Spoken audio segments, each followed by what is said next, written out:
नमस्कार, आप सभी का बहुत स्वागत है साधना न्यूज के विशेष बुलेटिन में और मैं हूं आपके साथ मनीष कुमार। मुख्यमंत्री डॉक्टर मोहन यादव आज कई कार्यक्रमों में शामिल हुए। मुख्यमंत्री डॉक्टर मोहन यादव ने राजधानी भोपाल के कुशाभाऊ ठाकरे सभागार में 2 दिवसीय आईपीएस सर्विस मीट का उद्घाटन किया। इस दौरान मुख्यमंत्री डॉक्टर मोहन यादव ने प्रदेश में 12 साल बाद डीएसपी का ईएसपी पदों पर प्रमोशन करने का बड़ा और ऐतिहासिक ऐलान किया। इसके बाद मुख्यमंत्री डॉक्टर मोहन यादव दशहरा मैदान पहुंचे, जहां प्रदेश स्तरीय पंचायत सचिव सम्मेलन को संबोधित किया। कार्यक्रम के बाद मुख्यमंत्री डॉक्टर मोहन यादव नर्मदापुरम के माखन नगर पहुंचे, जहां लाडली बहना योजना की 32वीं किस्त का बहनों के खातों में अंतरण किया।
राजधानी भोपाल के कुशाभाऊ ठाकरे सभागार में 2 दिवसीय आईपीएस सर्विस मीट का मुख्यमंत्री डॉक्टर मोहन यादव ने शुभारंभ किया।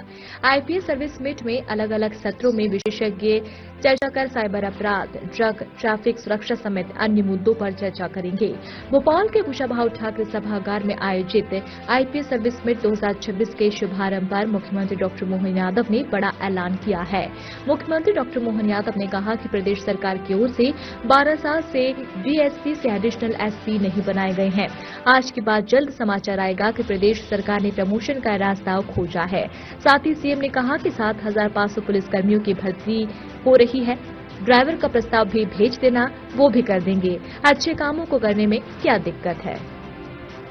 पूर्व में भी संवेदनशील रहे हैं सर, आप चाह भी रहे थे इन्वेस्टिगेशन अलाउंस, तो पुलिस विवेचकों को इन्वेस्टिगेशन अलाउंस कुछ स्टेट्स में ये पूर्व से ही लागू है। हमने सभी स्टेट्स का मंथन करके उनकी जो योजनाओं का, और अभी 6 जनवरी 26 को इन्वेस्टिगेशन अलाउंस आईओएस को स्वीकृत करने का भी प्रपोजल शासन को हमने भेजा है। माननीय से अनुरोध रहेगा आपका, अगर उसमें स्वीकृति हो जाएगी तो हमारे फोर्स को मनोबल बढ़ेगा। सभी फील्ड अधिकारी उपस्थित हैं। पुलिस स्टेशन लेवल से जो संवेदनशीलता, जो तत्पर कार्यवाही अपेक्षित रहती है, बेसिक पुलिसिंग के साथ में यूज ऑफ टेक्नोलॉजी, उसको लगातार हमें जारी रखना है। और माननीय मुख्यमंत्री जी को मैं ये आश्वस्त करना चाहूंगा सर कि हमारे सभी अधिकारी और पूरी टीम बहुत ही मेहनत से कार्य कर रही है, और जिस तरीके से वर्ष 2025 में अच्छी सफलताएं, अच्छी उपलब्धियां प्राप्त हुई हैं, वर्ष 2026 भी उसी प्रकार से ऐतिहासिक उपलब्धियां हासिल करेगा। माननीय मुख्यमंत्री जी हमारे अनुरोध पर आज इस समागम में उपस्थित हुए हैं। आपका हार्दिक धन्यवाद सर मैं देना चाहूंगा पूरे पुलिस परिवार की ओर से। अभी सर एकेडमिक सेशन रहेगा, उसमें डिस्कशंस रहेंगे, शाम को कल्चरल प्रोग्राम, और कल भी फिर आपस में इंटरेक्शंस और प्रोग्राम रहेंगे। आपका सर एक बार मैं पुनः धन्यवाद देना चाहूंगा। बहुत बहुत धन्यवाद। जय हिंद। 2026 अखिल भारतीय पुलिस, खास करके इसके वार्षिक सम्मेलन में जब मैं आपसे बात करने के लिए आया हूं, तो मुझे इस बात की प्रसन्नता है कि 2025 का वर्ष हमारे राज्य के अंदर बहुत, जैसे सच में अभी चंचल से बात हो रही थी, वो कह रहे थे कि हमने तो ये सोचा था कि नक्सल मूवमेंट समाप्त हो जाए, ये असंभव बात है। और ये मैं भी उस समय जब मैंने मीटिंग ली तब भी 2024 की शुरुआत से 23 से स्टार्ट हुए, तो यही बताते थे कि साहब ये आप इसकी चिंता मत करो कि हमारे यहाँ है, आप ये मानो कि यहाँ नहीं है। क्यों नहीं है? तो यहाँ कोई 10 साल से घटना नहीं हुई, तो ये मान लो कि नहीं है। हमने कहा ये तो मान ले नहीं है, लेकिन ये मेरे पल्ले नहीं पड़ता कि मान कैसे ले। हमने कहा ये ऐसा प्रश्न है जैसे कोई एक कमरे में व्यक्ति आराम से मखमल वाले गद्दे पे सोया है और कमरे के अंदर नीचे सांप घूम रहा, बोले काटेगा नहीं साहब, आप सो आराम से, कोई चिंता मत करो।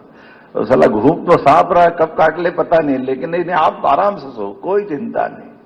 मुझे इस बात की प्रसन्नता, हमारी पुलिस और पुलिस के अधिकारियों ने चुनौती को समझा और सांप का फन कुचला और सांप को बाहर किया। ये नक्सल मूवमेंट को समाप्त करने की मेरी अपनी ओर से बधाई। जो असंभव था उसको संभव कर दिया और ये हमारे लिए राज्य के गौरव की बात है। कल मैंने प्रधानमंत्री जी को भी बताया तो वो अत्यंत प्रसन्नता के साथ बोले, सच में तुम्हारा राज्य खत्म हो गया। मैंने कहा उपलब्ध जानकारी तो यही है और आपकी जानकारी हमसे ज्यादा अच्छी रहती है, तो मैं आपसे क्या कहूंगा, ये आप इस बात को मान सकते हैं कि उनके तंत्र तो बहुत ज्यादा अच्छे हैं। मैं मान के चलता हूं कि वाकई में ये बहुत 2025 का वर्ष, जब से अधिकांश लोग सर्विस में आए उसके पहले से नक्सलवादी मूवमेंट चल रहा था। 88, 87 कब से खड़ा हुआ, पहली बार की घटना 90 में आती और उसके पहले 2-4 साल में तैयारी उनकी लगी होगी। और ये वाकई इतना खराब दौर था, कई लोगों ने कीमत चुकाई, कई हमारे पुलिस के अधिकारीगण, छोटे कर्मचारी, आम जनता, राजनीतिक नेता, मंत्री, कितनी कीमत चुकाई है, कितने प्रकार से कीमत चुकाई। लेकिन ये एक बड़ी उपलब्धि है, वह सच में आपको बधाई देता हूं। पुलिस का अनुशासन, इसीलिए दुनिया, आज हम पाकिस्तान की तरफ देखते हैं, दुनिया के देशों की तरफ देखते, तख्ता पलट हो जाता है, कई जगह बदलाव आ जाता। लेकिन हमारे यहाँ देश आजाद हुआ, हमारे साथ पाकिस्तान भी आजाद हुआ, लेकिन हमारे यहाँ आपातकाल की घटनाक्रम हो या कोई और घटनाक्रम हो, जहां जहां आवश्यकता पड़ी, हमारी ये जो IAS IPS सर्विस के माध्यम से वर्तमान की प्रशासनिक तंत्र ने अपनी लोकतंत्र को मजबूत करने की जो भूमिका अदा की, सच में अद्भुत है। मैं धन्यवाद देना चाहूंगा अपनी इस प्रकार की भावना के लिए ऐसे संगठन के लोगों को, जिन्होंने अपनी अपनी उस दायरे में रह करके उस सारे प्रकार से। और अब पुलिस की बात करता हूं तो मैं अभी साइन करके आ रहा हूं कि हमारे द्वारा 12 साल से DSP, एडिशनल SP नहीं बने थे। मुझे प्रसन्नता अभी हाल, अब आज के बाद को जल्दी समाचार आएगा कि हमने प्रमोशन का वो रास्ता भी खोला है। 7,500 भर्ती हर साल हम करने ही वाले हैं, 22,500 पदों की भर्तियां हो जाएगी। आपने ड्राइवर का कहा, ड्राइवर की क्या बात है, भेजवा देना, वो भी कर देंगे, कोई मना थोड़ी है। दीदी साहब आप कह रहे हो तो क्या परेशान, किसी भी प्रकार से अच्छे कामों को करने में क्या दिक्कत है।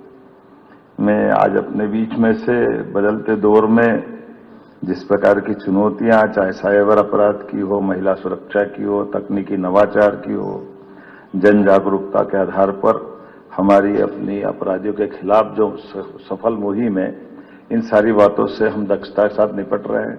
नए कानून लगाने के लिए भी मध्य प्रदेश पुलिस देश के सामने आदर्श रूप से चल रही है। मैं इस नाते से भी आप सबको बधाई देता हूं, आपका अभिनंदन करता हूं। आपकी सतर्कता और त्वरित कार्रवाई से राष्ट्र विरोधी ताकतें, चाहे जमात मुजाहिदीन बांग्लादेश हो, ये क्या बोलते हैं, PFI है ना, पॉपुलर फ्रंट ऑफ इंडिया, और नाम भी जाने क्या क्या है, इनके नाम लेना ही है। लेकिन हम उम्मीद करते हैं कि ये जहां से खड़े हो वहीं दफन कर दें। हमारी पुलिस की दक्षता से मेरी अपेक्षा भी है और आप उसमें सफल भी रहोगे, ये मैं पहले से आशा भी व्यक्त करता हूं। 2026 हमारे लिए कई प्रकार की संभावनाओं के साथ आपके लिए अच्छे प्रकार से दक्षता के आधार पर काम करने के लिए प्रेरणा देना वर्ष बनेगा। इस भाव से जब मैं माननीय प्रधानमंत्री की तरफ देखता हूं तो उन्होंने आज के लिए कितनी अच्छी बात कही कि ये तथाकथित वास्तव में तो गुंडे हैं जो आतंकवादियों का चोला पहन लेते हैं। कितने प्रकार से कोई क्या क्या रास्ता निकाल के आता है। और संगठित अपराध के लिए भी हमारे यहाँ राज्य में कोई जगह नहीं। जो आपने नशे की बात कही है, हमारे यहाँ केंद्रीय एजेंसी आए उसके पहले हमारे राज्य की पुलिस दबोच ले, किसी को मौका नहीं मिलना चाहिए। और भविष्य की दृष्टि से आप अच्छे से अच्छे ढंग से काम करते जाएं, मेरी अपनी ओर से शुभकामना है। बहुत बहुत धन्यवाद। भोपाल में आयोजित मध्य प्रदेश पंचायत सचिव महासंघ महासम्मेलन में मुख्यमंत्री डॉक्टर मोहन यादव मुख्य अतिथि के रूप में शामिल हुए। मुख्यमंत्री ने पंचायत सचिवों को संबोधित करते हुए कहा कि भारत की आत्मा गांव में बसती है और यदि ग्राम पंचायत व्यवस्था मजबूत होगी तो देश अपने आप मजबूत हो जाएगा। मुख्यमंत्री ने कहा कि सरकार की अधिकांश योजनाओं का जमीनी क्रियान्वयन पंचायत सचिवों के माध्यम से होता है। गांव के लोग सरल और मेहनती होते हैं, उनकी जरूरतों को पूरा करना सरकार की प्राथमिकता है।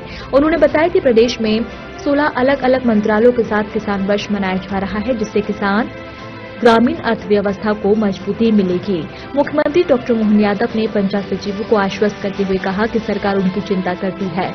उन्होंने बताया कि 13 दिसंबर 2023 से 7वें वेतनमान के आदेश जारी किए जा चुके हैं। साथ ही ये भी स्पष्ट किया है कि किसी पंचायत सचिव की मृत्यु के बाद 1.5 लाख रुपए की राशि नहीं ली जाएगी। मुख्यमंत्री ने ये भी घोषणा की है कि पंचायत सचिवों के संविलियन को लेकर एक समिति का गठन किया जाएगा जो इस विषय पर निर्णय लेगी। उन्होंने पंचायत सचिवों से सरकार की योजनाओं को अंतिम व्यक्ति तक पहुंचाने का आह्वान किया। उनको मैं कोई भी काम ध्यान में लाता था वो कह देते कि नहीं आप इसमें आगे बढ़ो। अब जैसे उदाहरण के लिए अनुकंपा ड्यूटी में 3 साल का आपको अनुमति थी, मतलब आपको एक बार मैंने कहा था उसका 5 साल और 7 साल अधिकतम सीमा भारत सरकार की थी, वो हमने की। लेकिन क्योंकि न्यायालय से जो फैसला नहीं होने के कारण कि पिछड़े वर्ग का जो आरक्षण है उसके कारण से जो संकट पैदा हुआ है उस कारण से चीजें रुक गई है। फिर लोगों ने कहा कि हमारी उम्र 7 साल के बाद खत्म हो जाएगी, तो मैंने 5-5, 6-6 महीने तक, उसके अलावा मंत्री इससे आगे कर नहीं सकता। मतलब ये हमारे आपकी सबकी मजबूती है। लेकिन जो अधिकतम सीमा रेखा की 7 साल की होती है, आपने कोर्ट में भी उसके समय में प्रयास भी किया है कि वो कैसे भी जल्दी डिस्पोज आपको, हाँ उसमें कुछ लोग जिनकी आयु 7 साल के बाद ओवर एज हो जाएगी, वो जरूर एक चुनौती है कि उन लोगों के सामने ये संकट पैदा होगा। और अंत में जो एक हमारे यहाँ किसी का निधन होता है तो 1.5 लाख रुपया मिलता है, तो किस्तों में वापस लेने की बात है। माननीय मुख्यमंत्री जी उसमें आज आपका फैसला कर रहे थे। स्वाभाविक है कि माननीय के लिए आयुष्मान कार्ड का राजधानी के सभी विभागों के बीच काम करते हुए काम करने का मौका भी मिलता है और हमारे लिए तो ये भगवान की दया है। भारत के अंदर सच्चे अर्थों में भारत की आत्मा गांवों में विश्वास करती है, गांव के माध्यम से देश को जानती है। भारत की आत्मा गांवों में बसती है। माननीय महात्मा गांधी जी कहा करते थे और ये बात सही है कि भारत की प्रगति कराना है, भारत को आगे बढ़ना है, तो उसके गांव की समृद्धि को मजबूत करना है। गांव और किसान गरीब इसके पर्याप्त ध्यान दो, देश अपने आप आगे बढ़ जाएगा। हमको और इसमें कुछ अलग से करने की जरूरत है। यद्यपि हमको कल कारखाने से भी आवश्यकता है, हमारे सभी प्रकार के जीवन के सब क्षेत्रों में जोर करने की जरूरत है। बेरोजगारों के हाथ में काम दे करके उनसे उनकी क्षमता योग्यता के बलबूते पर उनको अपने सपनों को साकार करने के लिए सरकार महारी मदद करती है। लेकिन ये सारे कारखाने भी हमारे छोटे छोटे ग्रामीण अंचल में भी लगे तो अपने आप देश प्रदेश आगे बढ़ जाएगा। इसलिए हमने अपनी सरकार के गठन के बाद यशस्वी प्रधानमंत्री श्रीमान नरेंद्र मोदी जी का जोरदार अभिनंदन करें।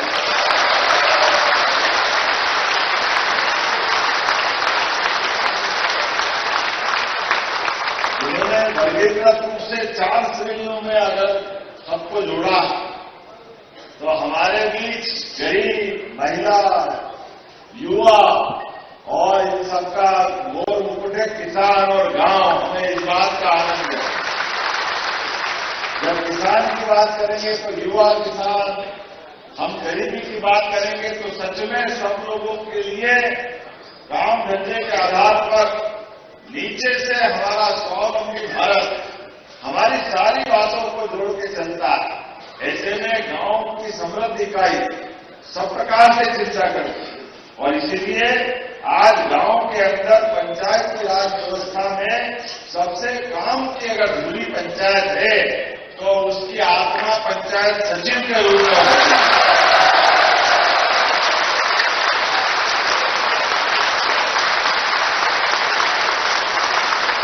किसी भी काम को कोई बड़े से बड़ा आईएएस अधिकारी हो, प्रधानमंत्री से लगाकर के हमारे सारे मंत्रिमंडल के लिए निर्णय, मध्य प्रदेश सरकार के लिए, राज्य सरकार के निर्णय, सच में हम अपने निर्णय का क्रियान्वयन करने की सबसे सशक्त इकाई करके देखते हैं तो पंचायत के माध्यम से देखते हैं। ये जो आपकी ताकत है, आपके माध्यम से जो काम होते हैं, हो सकते हैं भविष्य की दृष्टि से भी, हमारा सबका फर्ज है सच में हमारे गांव की पंचायत राज व्यवस्था मजबूत करो, अपने आप देश और देश मजबूत हो जाए। और ऐसे में जब पंचायत सचिव और पंच परमेश्वर इस आधार पर हमारे अपने जन जन के कल्याण की भावना के लिए विकास के पैमाने पे आगे बढ़ते हैं, एक पंचायत इकाई के माध्यम से सच में आने वाले समय में भी और हमारी सरकार इस पे काम कर रही है। माननीय मंत्री जी के माध्यम से भी सभी क्षेत्रों में धीरे धीरे करें। इसलिए कि हमने अलग अलग श्रेणियों के अलग अलग वर्ष बनाए और आने वाले समय में ये जो वर्ष किसान कल्याण वर्ष, इसमें आपके लिए और बड़ी संभावना काम की रहने वाली, जिसके आधार पर हमने 16 अलग अलग मंत्रालयों को कृषि वर्ष या किसान कल्याण वर्ष में केवल एक डिपार्टमेंट नहीं, उसमें सारे डिपार्टमेंट समाहित, सारे प्रकार से विचार करें कि आप किसान की कल्याण की बात कर रहे हैं तो वहां हम पशुपालन विभाग भी देख रहे हैं, मत्स्य पालन भी देख रहे हैं, हार्टिकल्चर, एग्रीकल्चर, सहकारिता, ऊर्जा, नवकरणीय ऊर्जा, अपनी एमएसएमई इकाई, सब प्रकार के लघु कुटीर उद्योग, सारे क्षेत्रों में समान रूप से आगे बढ़ने के लिए सभी को जोड़ करके जब हम काम करने की बात करते तो सब में बड़ा रोल किस पंचायत सचिव का आता है, हर जगह आप दिखाई देते। हर घर किसान है, हर घर का हिसाब सरकार के पास, लेकिन सरकार की बात आपके माध्यम से हितग्राही तक पहुंचाना, हितग्राही के माध्यम से समाज में, प्रदेश में आगे बढ़ना, इसकी बड़ी इकाई आपके माध्यम से। मैं आज के अवसर पर जब आज के समय में इंटरनेट, पानी, सड़क, बिजली, सब प्रकार से आधारों से विकास की कल्पना करते हैं तो ये बाहर के संसाधन हो सकते हैं, लेकिन इन संसाधनों के बलबूते पर गांव-गांव तक और अंदर तक अगर बात पहुंचाता है तो पंचायत का सचिव इसमें भी भूमिका अदा करता है। इसलिए आज जब भारत डिजिटल युग में प्रवेश कर रहा है और आसपास के देशों की तरफ, दुनिया की तरफ देखो निगाह तो कई बार डरावना पक्ष भी दिखाई देता, लेकिन गांव में कोविड के काल से लेकर आज तक हमारे गांव ने सबसे मुकाबला किया तो गांव की स्वच्छता, गांव का पारिवारिक माहौल, गांव के बाकी व्यवस्थाओं पे आप मुख्यमंत्री डॉक्टर मोहन यादव ने नर्मदापुरम जिले के माखन नगर में लाडली बहना का राज्य स्तरीय सम्मेलन आयोजित हुआ, जिसमें शिरकत की और मुख्यमंत्री डॉक्टर मोहन यादव ने लाडली बहना योजना की 32वीं किश्त बहनों के खाते में अंतरित की। प्रदेश की 1,25,00,000 से अधिक लाडली बहनों के खाते में 1836 करोड़ रुपए की राशि अंतरित की गई है। साथ ही 23 लाख बहनों को गैस सिलेंडर रिफिलिंग के लिए 90 करोड़ से अधिक राशि का अंतरण किया गया। इस दौरान मुख्यमंत्री डॉक्टर मोहन यादव ने विभिन्न विकास कार्यों का भूमि पूजन और लोकार्पण किया। इस दौरान मुख्यमंत्री डॉक्टर मोहन यादव ने कहा कि मुख्यमंत्री लाडली बहना योजना की शुरुआत जून 2023 से की गई थी।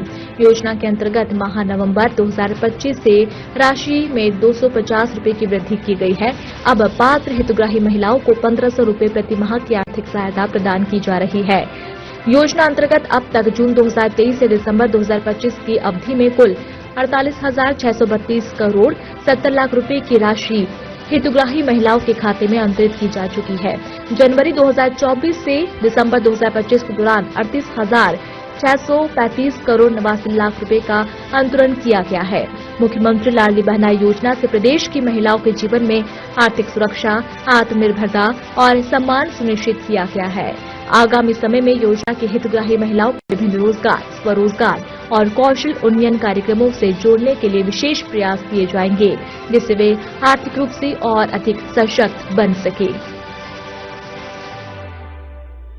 सोहागपुर में 2.0 और स्वच्छ भारत मिशन के कार्यों का सिमनी मालवा में सामुदायिक भवनों के निर्माण समेत अन्य कार्यों का भूमि पूजन किया गया है। 15 करोड़ 11 लाख की लागत से विधि महाविद्यालय नरमदापुरम में फर्स्ट फ्लोर के निर्माण का और साथ में विद्युत सब स्टेशन सोहागपुर में सड़क कार्यों का निर्माण और 16 करोड़ 53 लाख ये मैं निर्देश जो माननीय मुख्यमंत्री जी का हुआ है, ये वो ही काम जो आज हुए उनका बाकी तो वो करने ही वाले हैं। एक बार जोरदार तरीके से उनका अभिनंदन करें, जिसमें चाहे हमारा पंचायत भवन हो, रामलीला मंच हो, बस स्टैंड हो और चांदोन सिमनी मालवा, वनखेड़ी, पिपरिया सिमनी मालवा से पीएमसी स्कूलों के विभिन्न कार्यों का यहां पर भूमि पूजन किया गया है। एक बार जोरदार तरीके से मैं तो अभिभूत हूं। पूरी लोकसभा में ये नर्मदा मैया का किनारा है और नर्मदा मैया का आशीर्वाद है। आपके नेतृत्व में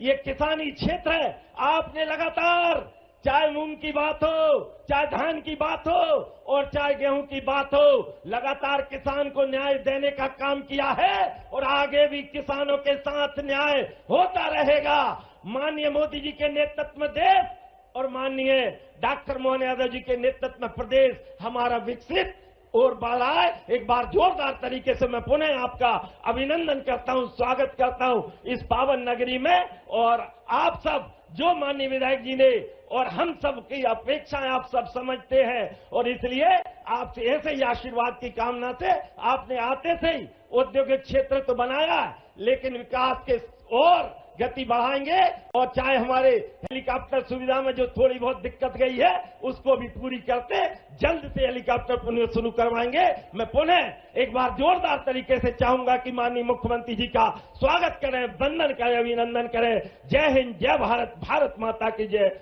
वंदे मातरम, नर्मदा मैया की जय।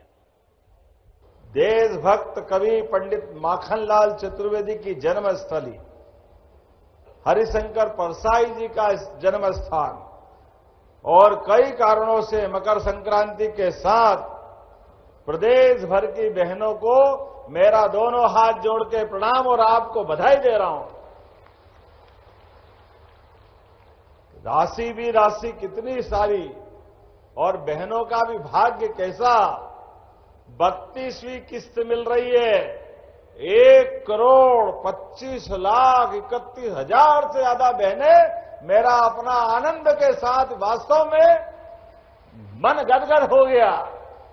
बहनों के लिए अगर हम कुछ कर दें तो यह हमारा सौभाग्य होता है, क्योंकि बहनों का आशीर्वाद में वो ताकत है कि इससे अपने आशीर्वाद से 7 जन्म धन्य हो जाते। वास्तव में बहना आपका आशीर्वाद सदैव हम सब पे बना रहे।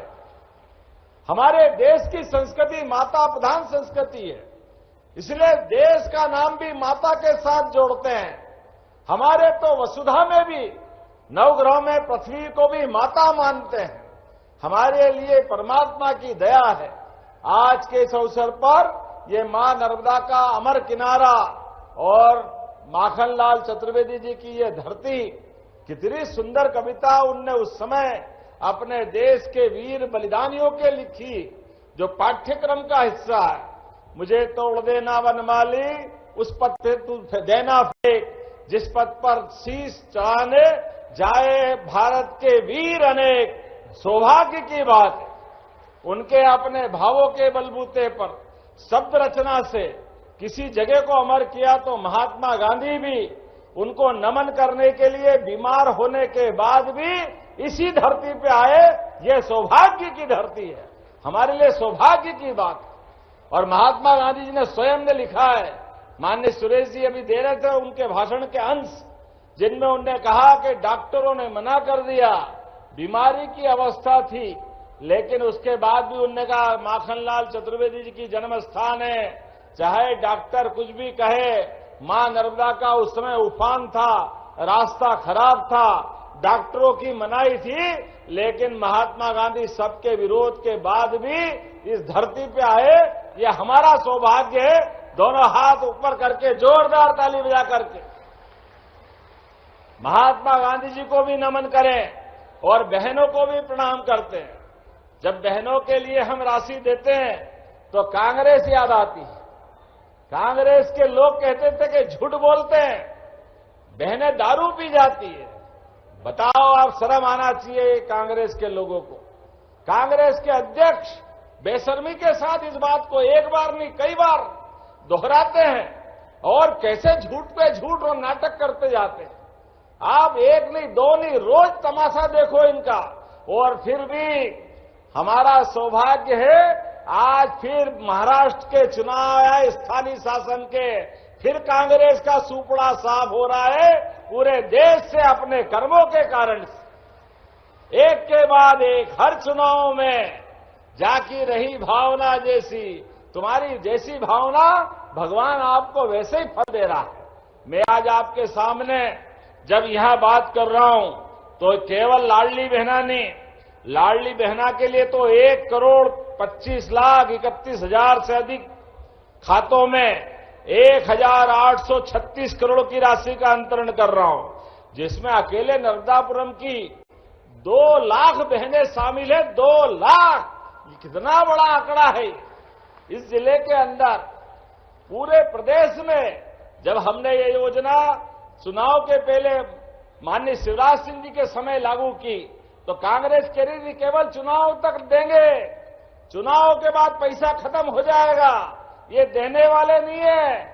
लेकिन जनता हम पे भरोसा करती है। जनता का और भाजपा का संबंध माननीय प्रधानमंत्री नरेंद्र मोदी जी के नेतृत्व में जोरदार अभिनंदन यशस्वी प्रधानमंत्री का करें।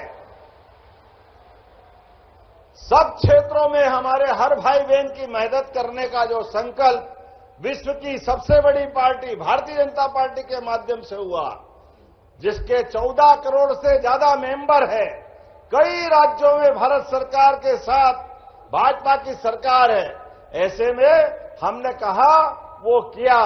आपकी जानकारी के लिए बता दूं, इस जनवरी तक आते आते 50,000 करोड़ की राशि बहनों के खाते में गई है। 50,000 करोड़ की राशि बहनों के खाते में पिछली बार 1,000 से शुरू हुई, गए बार रक्षाबंधन से 1250, इस बार भाई दूज से 1500। ये हमारे भाई बहनों का संबंध है। बहनों की जिंदगी बेहतर करने के लिए लगातार ये देते रहेंगे, ये हमारा संकल्प है। कांग्रेसी तुम कुछ भी कहते हो, लेकिन ये बात सत्य है। बहनों के हाथ में अगर पैसे जाते हैं तो बहनें एक एक पैसे का सदुपयोग करते हुए पूरे परिवार के सदस्यों की चिंता करती है। बूढ़े माँ बाप की, पति की, पत्नी के, सारे के सारे परिवार के अंदर जितने भी घर के मेंबर हैं, सबसे आखिरी में नंबर आता है तो माता बहनें अपने लिए करती है, लेकिन अपना पूरा जीवन घर परिवार के लिए लगा देती है। ये हमारा सौभाग्य है। लेकिन मैं आज इस बात के लिए दोबारा दोहराना चाहता हूं, हमने इतने में नहीं रुके हैं, अभी तो 1,500 दे रहे हैं। माता बहनें, आपको अगर अच्छे से अच्छे सब प्रकार के व्यवस्था वाले रोजगार के साधन से जोड़ करके ये राशि और बढ़ाते जाएंगे, बढ़ाते जाएंगे, बढ़ाते जाएंगे। रोजगार आधारित कारखाने में बहनें काम करने जाएगी तो 5,000 रुपया महीना हमारी सरकार के माध्यम से अलग से रोजगार वाली इंडस्ट्री को देंगे, ताकि हमारे बहनों को आगे बढ़ने के लिए मौका मिले। और इतना ही नहीं, और भी सभी प्रकार से आप कोई मकान, कोई जमीन, कोई काम धंधा करो, प्रत्येक जगह सरकार आपके साथ खड़ी है। रजिस्ट्री कराएगी बहनें तो 2% की छूट उसमें भी है, और कोई फैक्ट्री खोलेगी तो अलग से ब्याज की छूट बहनों के लिए भी है। हमारी बहनों के लिए आगे बढ़ने के लिए सभी प्रकार के अवसर देने का काम हमारी सरकार के माध्यम से हो रहा है। और जब मैं यहां बात कर रहा हूं, इसी स्थान पर, तो यहां तो मलबरी रेशम का धागा 32 महिलाओं ने 11 लाख से अधिक की राशि की कमाई की। जोरदार अभिनंदन करें हमारी बहनों के लिए।